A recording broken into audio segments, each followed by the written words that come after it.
मालती काम से लौटी थी, थकी मांदी। कुछ देर लेटकर आराम करने का मन कर रहा था, पर उसकी जिंदगी में आराम नाम का शब्द नहीं था। छोटा वाला बेटा भूखा प्यासा था। वो 2 साल का हो गया था, पर अभी तक उसका दूध पीता था। मालती के खोली में घुसते ही वो उसके पैरों से लिपट गया।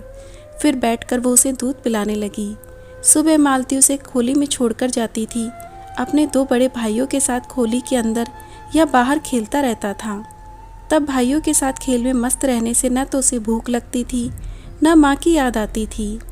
दोपहर के बाद जब मालती काम से थकी मांदी घर लौटती, तो छोटे को अचानक ही भूख लग जाती थी, और वो भी अपनी भूख प्यास की परवाह किए बिना या किसी और काम को हाथ लगाए बेटे को अपनी छाती का दूध पिलाने लगती थी। तभी मालती की बड़ी लड़की पूजा काम से लौटकर घर आई। पूजा सहमते कदमों से खोली के अंदर घुसी थी। माँ ने तब भी ध्यान नहीं दिया था। पूजा जैसे कोई चोरी कर रही थी। खोली के एक किनारे गई और हाथ में पकड़ी पोटली को कोने में रखी अलमारी के पीछे छिपा दिया। माँ ने छोटू को अपनी छाती से अलग किया और उठने को हुई। तभी उसकी नज़र बेटी की तरफ उठी और उसने पूजा को अलमारी के पीछे थैली रखते हुए देख लिया। मालती ने सहज भाव से पूछा, क्या छिपा रही है तू वहाँ? पूजा चौंक गई और असहज आवाज़ में बोली, कुछ नहीं माँ। मालती को लगा कि कुछ तो गड़बड़ है, वरना पूजा इस तरह क्यों घबराती। मालती अपनी बेटी के पास गई और उसकी आंखों में आंखें डालकर बोली, क्या है, तू इतनी घबराई हुई क्यों है, और यहाँ क्या छिपाया है? कुछ नहीं माँ, कुछ नहीं। पूजा की घबराहट और तेज हो गई। वो अलमारी से सटकर इस तरह खड़ी हो गई कि मालती पीछे ना देख सके। मालती ने जोर से पकड़कर उसे परे धकेला और तेजी से अलमारी के पीछे रखी पोटली उठा ली। हड़बड़ाहट में मालती ने पोटली को खोला। पोटली का सामान अंदर से सांप की तरह फन कांटे से डरा रहे थे। ब्रा, पैंटी, लिपस्टिक, क्रीम पाउडर और तेल की शीशी। मालती ने फिर अचकचा कर अपनी बेटी पूजा को गौर से देखा। उसे अपनी आंखों पर यकीन नहीं हुआ।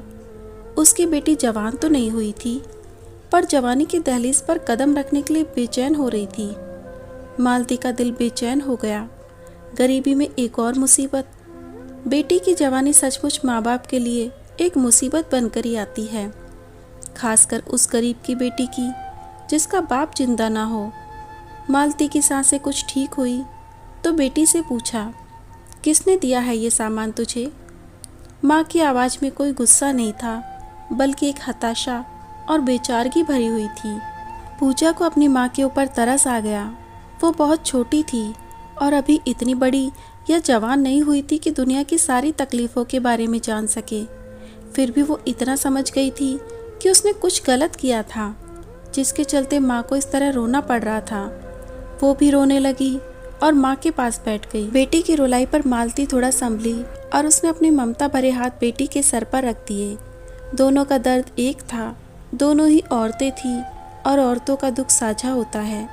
भले ही दोनों आपस में माँ बेटी थी, पर वे दोनों एक दूसरे के दर्द से न केवल वाकिफ़ थी, बल्कि उसे महसूस भी कर रही थी। पूजा की सिसकियाँ कुछ थमी तो उसने बताया, माँ मैं ले नहीं रही थी, पर उसने मुझे ज़बरदस्ती दिया। किसने? मालती ने बेचैनी से पूछा। गोकुल सोसाइटी के 401 नंबर वाले साहब ने। काम्बले ने? मालती ने हैरानी से पूछा। हाँ माँ, वो मुझसे रोज़ गंदी गंदी बातें करता है। मैं कुछ नहीं बोलती तो मुझे पकड़कर चूम लेता है। पूजा जैसे अपनी सफाई दे रही थी। मालती ने गौर से पूजा को देखा। वो दुबले पतले बदन की सांवले रंग की लड़की थी, कुल जमा 13 साल की। बदन में ऐसे अभी कोई उभार नहीं आए थे कि किसी मर्द की नज़र उस पर गड़ जाए। हाय रे जमाना, छोटी छोटी बच्चियां भी मर्दों की नज़रों से महफूज नहीं हैं। पलक झपकते ही उनकी हैवानियत और हवस की भूख का शिकार हो जाती हैं। मालती को अपने दिन याद आ गए, बहुत कड़वे दिन। वो भी कितनी छोटी और भोली थी। उसी के इसी भोलेपन का फ़ायदा तो एक मर्द ने उठाया था, और वो समझ नहीं पाई थी कि वो लुट रही थी प्यार के नाम पर प्यार कहाँ था? वो तो वासना का एक गंदा खेल था। इस खेल में मालती अपनी पूरी मासूमियत के साथ शामिल हो गई थी। ना समझ उम्र का वो ऐसा खेल था जिसमें एक मर्द उसके अधपके बदन को लूट रहा था और वो समझ रही थी कि वो मर्द औरत का प्यार था। वो एक ऐसे मर्द द्वारा लुट रही थी जो उसके उम्र में दोगुना तिगुना ही नहीं, बाप की उम्र से भी बड़ा था। पर औरत मर्द के रिश्ते में उम्र बेमानी हो जाती है और कभी कभी तो रिश्ते भी बदनाम हो जाते हैं। तब मालती भी अपनी बेटी की तरह दुबली पतली सांवली सी थी। आज जब वो पूजा को गौर से देखती है तो लगता है जैसे वही पूजा के रूप में खड़ी है। मालती बिल्कुल उसका ही दूसरा रूप थी। जब वो अपनी बेटी की उम्र की थी तब चोगले साहब के घर में काम करती थी। वो शादीशुदा था, 2 बच्चों का बाप, पर एक नंबर का लंपट। उसकी नज़रें हमेशा मालती के इर्द गिर्द नाचती रहती थी। चोगले की बीवी किसी स्कूल में पढ़ाती थी, सो वो सुबह जल्दी निकल जाती थी। साथ में उसके बच्चे भी चले जाते थे। बीवी और बच्चों के जाने के बाद मालती उसके घर में काम करने आती थी। चोगले तब घर में अकेला होता था। पहले तो काफ़ी दिनों तक उसने मालती की तरफ कोई ध्यान नहीं दिया और कभी कोई ऐसी बात नहीं कही जिससे लगे कि वो उसके बदन का भूखा था। शायद वो उसे बच्ची समझता था। वो काम करती रहती थी और काम ख़त्म होने के बाद चुपचाप घर चली जाती थी। पर जब उसने 13वें साल में कदम रखा और उसके सीने में कुछ नुकीला सा उभार आने लगा तो अचानक ही एक दिन चोगले की नज़र उसके शरीर पर पड़ गई। वो मैले कुचेले कपड़ों में रहती थी, झाड़ू पोछा करने वाली लड़की, और कैसे रह सकती थी। कपड़े धोने के बाद तो वो खुद गीली हो जाती थी और तब बिना अंदरूनी कपड़ों के उसके बदन के अंग शीशे की तरह चमकने लगते थे। ऐसे मौके पर चोगले की नज़रों में एक प्यास उभर आती थी और उसके पास आकर पूछता था, मालती तुम तो गीली हो गई हो, भीग गई हो, पंखे के नीचे बैठकर कपड़े सुखा लो। और वो पंखा चला देता। मालती बैठती नहीं, खड़े खड़े ही अपने कपड़े सुखाती। चोगले उसके बिल्कुल पास आकर सट कर खड़ा हो जाता और अपने बदन से उसे ढकता हुआ कहता, तुम्हारे कपड़े तो बिल्कुल पुराने हो गए हैं। जी, वो संकोच से कहती, अब तो तुम्हें कुछ और कपड़ों की भी ज़रूरत पड़ती होगी। मालती उसका मतलब नहीं समझती, बस वो उसको देखती रहती। वो एक कुटिल हंसी हंसकर कहता, संकोच मत करना, मैं तुम्हारे लिए नए कपड़े ला दूंगा, वो वाले भी। मालती की समझ में फिर भी नहीं आता। वो अबोध भाव से पूछती, कौन से कपड़े? चोगले उसके कंधे पर हाथ रखकर कहता, देखो अब तुम छोटी नहीं रही, बड़ी और समझदार हो रही हो। ये जो कपड़े तुमने ऊपर से पहन रखे हैं, इनके नीचे पहनने के लिए भी तुम्हें कुछ और कपड़ों की ज़रूरत पड़ेगी, शायद जल्दी ही। कहते कहते उसका हाथ उसकी गर्दन से होकर मालती के सीने की तरफ बढ़ता और वो शर्म और संकोच से सिमट जाती। इतनी समझदार तो वो हो ही गई थी। चोगले की मेहनत रंग लाई। धीरे धीरे उसने मालती को अपने रंग में रंगना शुरू कर दिया। चोगले की मीठी मीठी बातों और लालच में मालती बहुत जल्दी फंस गई। घर का सूनापन भी चोगले को मदद कर रहा था और मालती की चढ़ती हुई जवानी, उसकी मासूमियत और भोलेपन ने ऐसा गुल खिलाया कि मालती जवानी के पहले ही प्यार के सारे रंगों से वाकिफ हो गई थी। तब मालती की माँ ने उसमें होने वाले बदलाव के प्रति उसे सावधान नहीं किया था। न उसे दुनियादारी समझाई थी, न मर्द के भेष में छिपे भेड़िए के बारे में उसे किसी ने कुछ बताया था।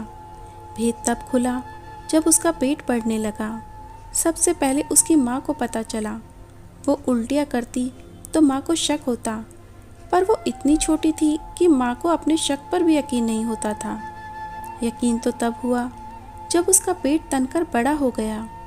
माँ ने मारपीट कर पूछा, तब बड़ी मुश्किल से उसने चोगले का नाम बताया। बड़े लोगों की करतूत सामने आई, पर तब चोगले ने भी उसकी मदद नहीं की और धुतकार कर उसे अपने घर से भगा दिया। बाद में एक नर्सिंग होम में ले जाकर माँ ने उसका पेट गिरवाया था। अपना बुरा समय याद करके मालती रो पड़ी। डर से उसका दिल कांप उठा। क्या समय उसकी बेटी के साथ भी वही खिलवाड़ करने जा रहा था जो उसके साथ हुआ था? गरीब लड़कियों के साथ ही ऐसा क्यों होता है कि वो अपना बचपन भी ठीक से नहीं बिता पाती और जवानी के तमाम कहर उनके ऊपर टूट पड़ते हैं। मालती ने अपनी बेटी पूजा को गले से लगा लिया। जो कुछ उसके साथ हुआ था वो अपनी बेटी के साथ नहीं होने देगी। अपनी जवानी में तो उसने बदनामी का दाग झेला था, माँ बाप को परेशानियाँ दी थी। ये तो केवल वो या उसके माँ बाप ही जानते थे कि किस तरह उसका पेट गिरवाया गया था। किस तरह गांव आकर उसकी शादी की गई थी, फिर कई साल बाद कैसे वो अपने मर्द के साथ वापस मुंबई आई थी और अपने माँ बाप के बगल की खोली में किराए पर रहने लगी थी।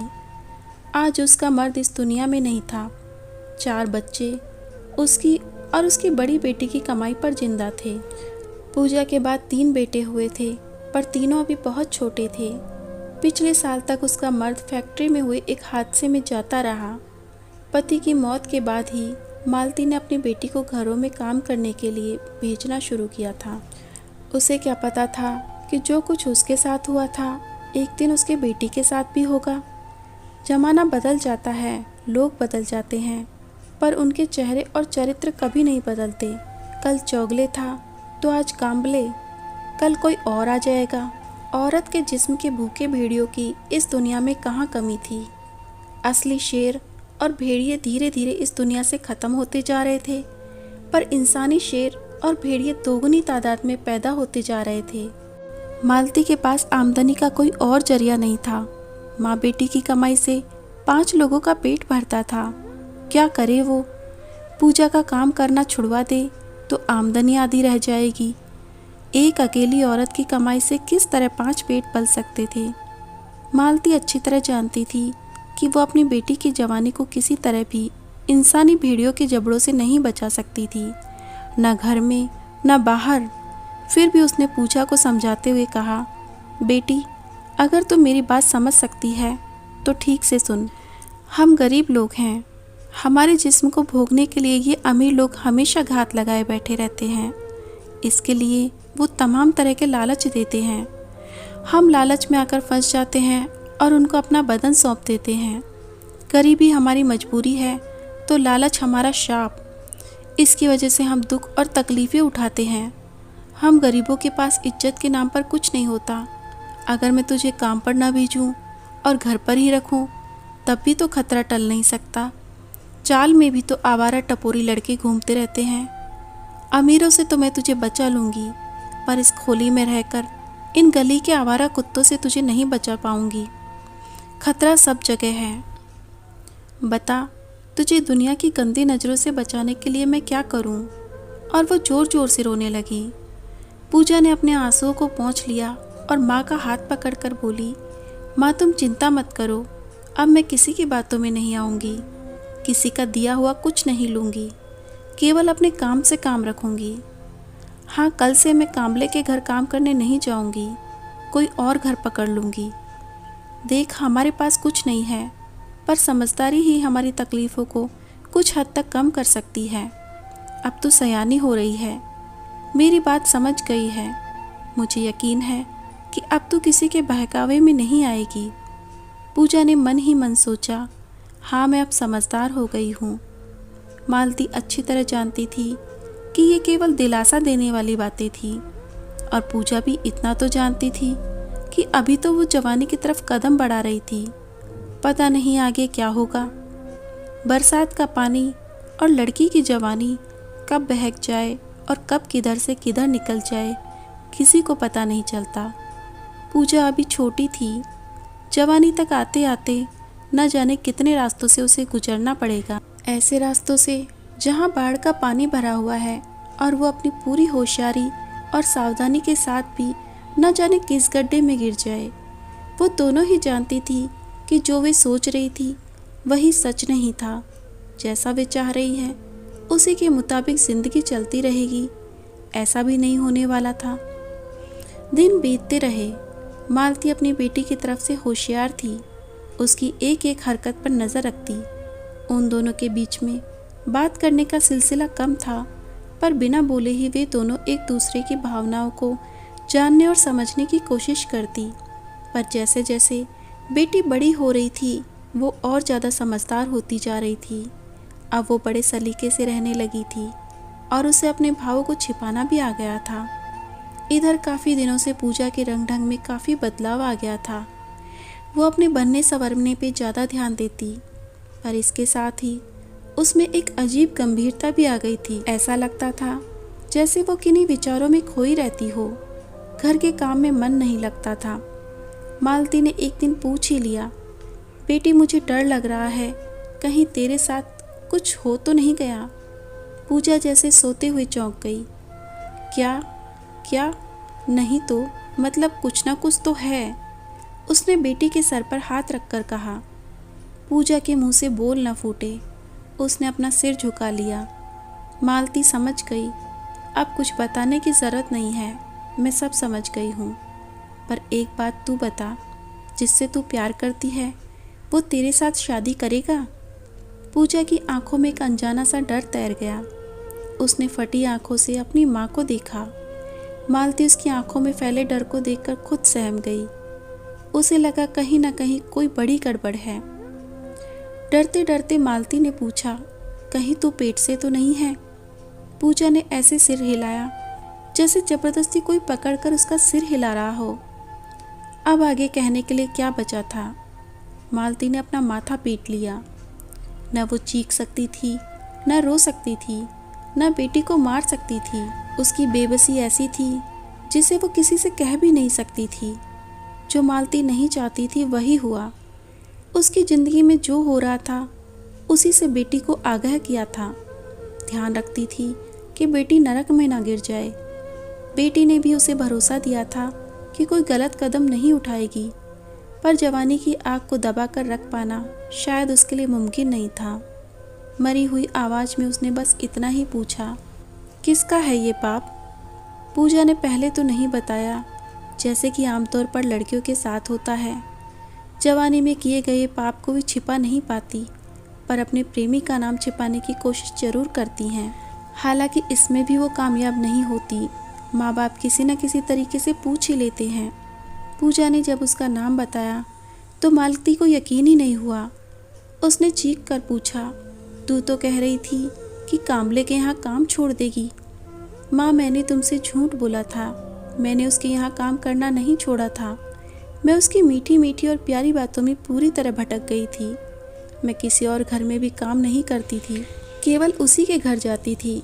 वो मुझे खूब पैसे देता था, जो मैं तुम्हें ला कर देती थी कि मैं दूसरे घरों में काम करके ला रही हूँ, ताकि तुम्हें शक ना हो।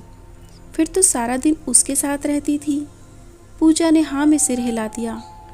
मरी हैजा हो जाए तो जवानी की आग बुझाने के लिए इतना गिर गई?